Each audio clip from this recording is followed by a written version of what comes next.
जी हां, आज मैं आप लोगों को देखिए, हम अक्सर लोगों के हाथ में विभिन्न रंग बिरंगे पत्थर, जड़ी बूटी, अंगूठी के रूप में देखते हैं। दरअसल ये रत्न होते हैं जो कि अपने जीवन में आ रही परेशानी से मुक्ति पाने के लिए, भाग्य चमकाने के लिए किसी ज्योतिष की सलाह से लोग पहनते हैं। दोस्तों, नवग्रह के नवरत्न होते हैं जिन्हें मुख्य रूप से नवरत्न कहा जाता है। ये मुख्य रत्न के अलावा इन सभी के उपरत्न भी होते हैं जो कि थोड़े से महंगे होते हैं, व्यक्ति पहने हुए होते हैं, और उनके उपरत्न जो होते हैं वो भी काफी अच्छे होते हैं। लेकिन यदि आप कोई भी रत्न धारण नहीं करना चाहते तो कुछ पेड़ पौधों की जड़ भी होती है जिन्हें आप अपने पास में रख करके रत्नों जैसा ही प्रभाव पा सकते हैं। वीडियो को ध्यान से देखना और इन रत्नों से भी अच्छे होते हैं। ज्योतिष विज्ञान में महंगे रत्नों, उपरत्नों के विकल्प के रूप में पेड़ पौधों की जड़ पहनना ज्यादा श्रेष्ठ कर कहा गया है। इससे बुरे ग्रहों का जो प्रभाव होता है, खराब समय जो चल रहा होता है उसका प्रभाव होता है, वह दूर होता है, और बिल्कुल ही ग्रह जो आपको नुकसान कर रहे हैं, आपको पीड़ा पहुंचा रहे हैं, वह दूर होती हैं। किंतु रत्नों में आजकल बहुत ही ज्यादा मिलावट हो रही है, साथ ही महंगे भी हो रहे हैं, तो आम लोग इसे खरीद नहीं पाते तो क्या करें? आइए इस वीडियो में जानते हैं कौन से पेड़ पौधे की जड़ किस ग्रह को प्रसन्न करने में काम आती है और हमें कौन से रत्न धारण करना चाहिए। वीडियो को ध्यान से देखना। सर्वप्रथम इस वीडियो में जानते हैं कि आखिर रत्न पहनने से क्या होता है, जड़ी बूटी पहनने से क्या होता है। वीडियो को ध्यान से देखिएगा तो देखिए रत्न पहनने से क्या होता है। जैसे कि विभिन्न प्रकार के जो रंग होते हैं वो अलग अलग ग्रहों को समर्पित है। जैसे कि लाल कलर की कोई भी जितनी भी वस्तु है ये मंगल देव को समर्पित है। सफेद कलर की जितनी भी वस्तु है ये बुध देव को समर्पित है। उसी प्रकार जितनी भी काले कलर की वस्तु है, काले कलर की इस दुनिया में रंग है, वह भगवान किसे शनि देव को समर्पित है। जैसे पीले कलर की जितनी भी वस्तु है इस संसार में वो किसको समर्पित है? गुरु बृहस्पति को समर्पित है। तो इसी प्रकार रंग के आधार पर उनके रत्न भी बनाए गए हैं। तो रत्न क्या होते हैं? ये 7 प्रकार के जो कहा जाए कलर है, इसे संतुलित करने का काम करते हैं। कलर का मतलब एक प्रकार की जो ऊर्जा होती है उसे यह संतुलित करने का काम करते हैं। आपके जीवन में जो बाधा आती है, परेशानी आती है, ये रत्नों के कारण होती है। तो अगर आप भी महंगे रत्न खरीदने में समर्थवान नहीं है या फिर आप रत्न नहीं धारण करना चाहते तो पेड़ पौधों की जड़ भी धारण कर सकते। मैं तो इस वीडियो में बताना चाहूंगा, महंगे रत्नों से अच्छा पेड़ पौधों की जड़ ही धारण करें, क्योंकि रत्नों में मिलावट होती है और काफी महंगे भी होते हैं। क्या पता सामने वाले मिलावट करके दे दे, क्योंकि अभी अधिकतर देखा जाए अभी की जनरेशन में तो मिलावटी सामान ज्यादा मिलता है। तो कौन से ग्रह को प्रसन्न करने के लिए, क्योंकि नवग्रह कह गए हैं, तो कौन सी जड़ धारणा करना चाहिए? वीडियो में कंटिन्यू बने रहना। आज की जो वीडियो है बहुत ही सुंदर है। कमेंट बॉक्स में अभी तक जय श्री राम नहीं लिखा है तो जय श्री राम जरूर लिखना। वीडियो को लाइक कर चैनल को सब्सक्राइब जरूर कर लेना। हमारी वीडियो को देख करके अगर किसी एक भी व्यक्ति का भला होता है तो हमें भी काफी अच्छा लगता है, हमें भी पुण्य की प्राप्ति होती है और हमें भी खुशी मिलती है। और YouTube में आ जाकर के जो जानकारी दे रहे हैं वह जानकारी सार्थक हो जाती है। तो देखिए, सर्वप्रथम जानते हैं सूर्य को मजबूत करने के लिए कौन सी जड़ धारण करना चाहिए। तो बेल मूल की जड़ में सूर्य का वास माना जाता है। बेल के मूल की जड़ में सूर्य का वास माना जाता है।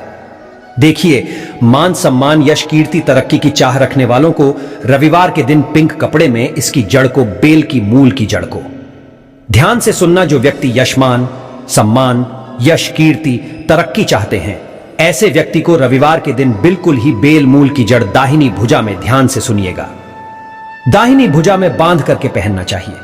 सूर्य के इससे बुरे प्रभाव नष्ट होते हैं, सुप्रभाव में वृद्धि होती है। अपच है, चक्कर है, बार बार जिसे चक्कर आते हैं, अपच होती है, हार्ट और रीढ़ से संबंधित जो रोग है, इसको धारण करने के बाद दूर होते हैं। तो आप ये धारण करने से पहले एक मैं मंत्र बता रहा हूं। इस मंत्र का कम से कम 108 बार जाप जरूर कर लेना और इस जड़ को स्नान करने के बाद आपको धारण करना है। ओम ह्राम ह्रीम ह्राम सस सूर्याय नमः।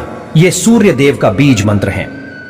इसके बाद चंद्रमा से संबंधित बुरे प्रभाव कम करने के लिए आप जो है खिरनी की जड़, ध्यान से सुनना, खिरनी की जड़ का प्रयोग कर सकते हैं।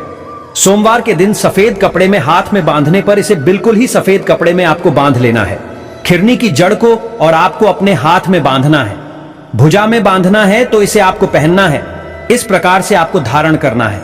आप चाहते हो इसे चांदी में भी डाल करके धारण कर सकते हैं।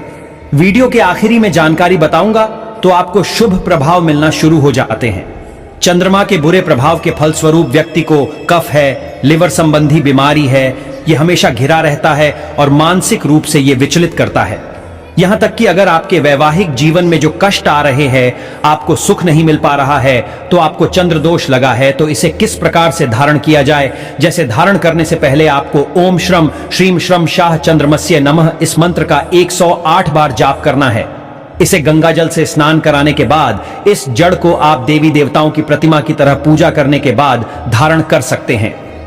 इसके बाद है मंगल ग्रह अगर कमजोर है तो क्या करें। तो अनंत मूल की जड़ में मंगल ग्रह का वास होता है। ध्यान से सुनिएगा, अनंत मूल की जड़ में मंगल जी का वास होता है। यह जड़ मंगल के बुरे प्रभाव को कम करके उससे संबंधी जो परेशानी आ रही है उन्हें यह दूर करता है। इसे लाल रंग के कपड़े में बांधकर सीधे हाथ में पहना जा सकता है। इसे पहनने का सबसे अच्छा जो दिन होता है मंगलवार होता है। देखिए, मंगल जो ग्रह कमजोर है तो इसे क्या परेशानी आती है। त्वचा है, लिवर है, पाइल्स है, कब्ज है, ये सारी समस्या आती है। खास करके जो रक्त संबंधी बीमारी है, चर्म रोग कहे गए हैं, मंगल कमजोर होने के कारण आते हैं। साथ ही साथ जिनका विवाह नहीं हो रहा, लंबे समय से वैवाहिक जीवन में जो परेशानी आ रही है, या फिर जिनके पति विवाह के बाद तुरंत जिनकी डेथ हो जाती है, तो ऐसे व्यक्ति को मंगल दोष लगा है। मंगल दोष भयानक दोष कहा गया है। इससे आपका पारिवारिक जीवन बर्बाद हो जाता है। तो इससे बचने के लिए आप जो है अनंत मूल की जड़ धारण कर सकते हैं। मंत्र बता रहा हूं, ओम क्राम क्रीम क्रौम शाह भौमाय नमः। इस मंत्र को जप करते हुए अनंत मूल की जड़ को आप जो है लाल कलर के कपड़े में बांध लीजिए। और अब जो है लड़के हैं तो दाहिने भुजा में, लड़की हैं तो बाएं भुजा में पहन सकती हैं। इसके बाद है बुध ग्रह तो विधारा। ध्यान से सुनना, विधारा की जो जड़ है, जो मूल है, वह बुध ग्रह के कुप्रभाव को बुध ग्रह के जो कहा जाए तो खराब जो प्रभाव आपको मिल रहे हैं उसे दूर करते हैं। बुध के बुरे प्रभाव से व्यक्ति की बुद्धि क्षीण हो जाती है। बौद्धिक क्षमता बिल्कुल ही ये प्रभावित करते हैं, क्योंकि बुद्धि की देवता भगवान गणेश जी को कहा गया है और बुद्ध देव को कहा गया है। बुद्ध देव से बुद्धि प्राप्त होती है। और एक बात बताना चाहूंगा, बुद्ध देव को जबरदस्त तांत्रिक ग्रह कहा जाता है। जितनी भी तंत्र क्रिया है सब इन्हीं के कारण लगती हैं।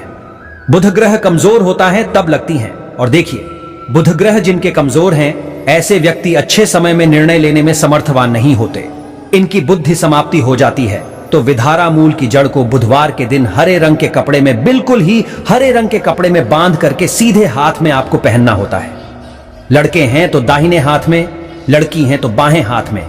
और इस जड़ को बांधने वाले को दुर्गा माता की आराधना करने के बाद इसे धारण करना चाहिए। इसके प्रभाव से nervous disorder, blood pressure, ulcer, acidity, ये जितने भी अभी मैं बता रहा हूं, ये बुध ग्रह की कमजोरी के कारण बीमारी होती है।